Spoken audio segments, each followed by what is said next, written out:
আজকে কপি দিয়ে আর হলো বোয়াল মাছ দিয়ে রান্না করবো। বোয়াল মাছ ভিজিয়ে রাখছি, আমি এটা বাছা করে নিয়ে আপনাদেরকে রান্নাটা শেয়ার করবো। কড়াই গরম হয়ে গেছে, তেল দিয়ে দিলাম, পেঁয়াজ দিয়ে দিলাম। পেঁয়াজ ভাজা হয়ে গেছে, এই যে আমি কাঁচামরিচ আর একটু পানি দিয়ে দিলাম, আদা রসুন বাটা দিয়ে দিলাম, হলুদ দিয়ে দিলাম, মরিচ আর ধইনার গুঁড়া দিয়ে দিলাম, লবণ দিয়ে দিলাম।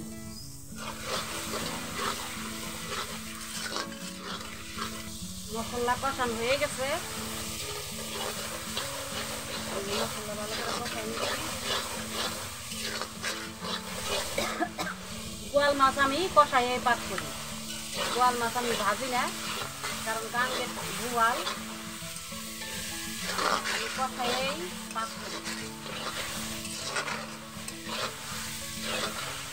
ভালো করে কষাই নেই, একটু পানি দিয়ে দিলাম, অল্প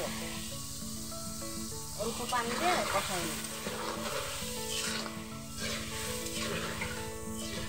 এই দেখুন মিনির অবস্থা, আমার পিছনে এই যে শুয়ে রয়েছে।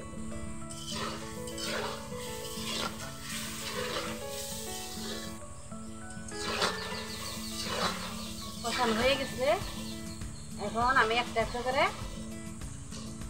মাছ তুলে নিব।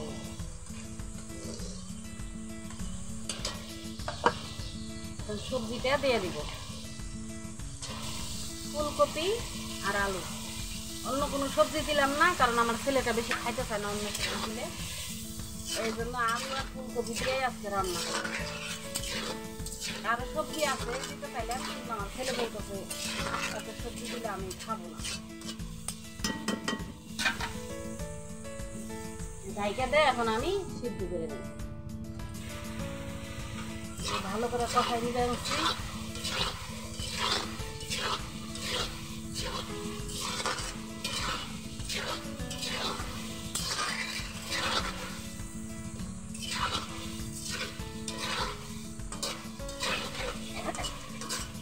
দিয়ে দিচ্ছি,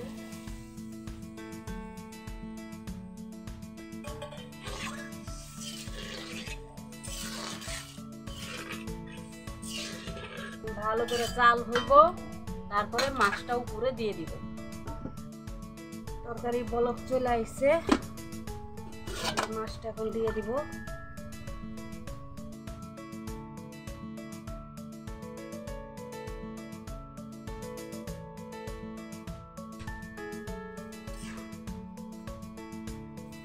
ভালো করে জ্বালবো, তরকারিটা হয়ে গেছে।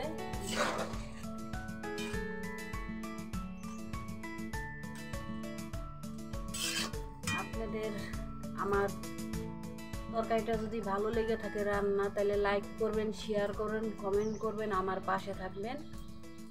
আর আমি এইভাবেই রান্না বাড়া করি মাটির চুলায়। আমাদের প্রবাসীর ভাই বোনেরা সবাই আমার ভিডিওগুলো দেখে, আমার অনেক ভালো লাগে। আপনারা ভালো ভালো কমেন্ট করবেন, আপনারা ভালো ভালো কমেন্টে আমি ভালো ভালো ভিডিও দেওয়ার চেষ্টা করব। আজকে তরকারি ঢালাটা দেখাইলাম না, আমি কড়াই থেকে আজকে আমার ভিডিওটা শেষ করলাম। আল্লাহ হাফেজ।